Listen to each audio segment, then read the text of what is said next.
ED ഉദ്യോഗസ്ഥൻ മുഖ്യപ്രതിയായ കൈക്കൂലി കേസിൽ മുംബൈയിലെ കമ്പനി കേന്ദ്രീകരിച്ചും വിജിലൻസ് അന്വേഷണം. Bohra commodities and tour private limited എന്ന സ്ഥാപനത്തിന്റെ പങ്കാളിത്തമാണ് പരിശോധിക്കുന്നത്. കൈക്കൂലി പണം നിക്ഷേപിക്കാൻ പരാതിക്കാരനോട് പ്രതികൾ ആവശ്യപ്പെട്ടത് ഈ സ്ഥാപനത്തിന്റെ മുംബൈയിലെ അക്കൗണ്ടിലേക്കായിരുന്നു. എസ് രാഗനുണ്ട് വിശദാംശങ്ങളുമായി.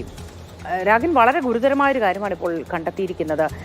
ഒരുപാട് കണ്ണികൾ ഇതിൽ ഉൾപ്പെട്ടിട്ടുണ്ട് എന്നാണ് നമുക്ക് ഇതോടുകൂടി മനസ്സിലാവുന്നത്. കൂടുതൽ വിവരങ്ങൾ എന്തൊക്കെയാണ്? ED ഉദ്യോഗസ്ഥനായിട്ടുള്ള ശേഖർ കുമാർ മുഖ്യപ്രതിയായിട്ടുള്ള കൈക്കൂലി കേസിൽ കൂടുതൽ തെളിവ് ശേഖരണത്തിലേക്കാണ് ഇപ്പോൾ വിജിലൻസ് സംഘം പോയിക്കൊണ്ടിരിക്കുന്നത്. അതിന്റെ ഭാഗമായിട്ടാണ് ഈ മുംബൈയിലെ കമ്പനി കേന്ദ്രീകരിച്ചുള്ള വിപുലമായിട്ടുള്ള അന്വേഷണം.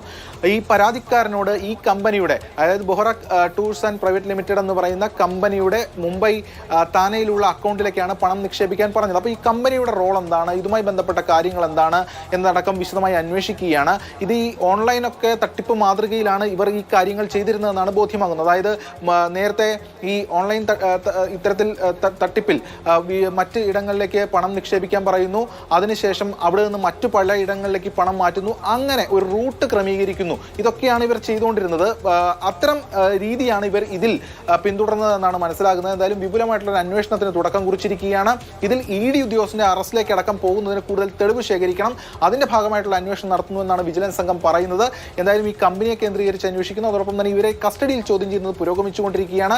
അടുത്ത ദിവസം നാളെ കസ്റ്റഡി കാലാവധി അവസാനിക്കുകയാണ്. തുടർന്ന് കോടതിയിൽ ഹാജരാക്കി മറ്റ് നടപടിക്രമങ്ങൾ സ്വീകരിക്കാനാണ് വിജിലൻസിന്റെ നീക്കം ഇപ്പോൾ. ശരി.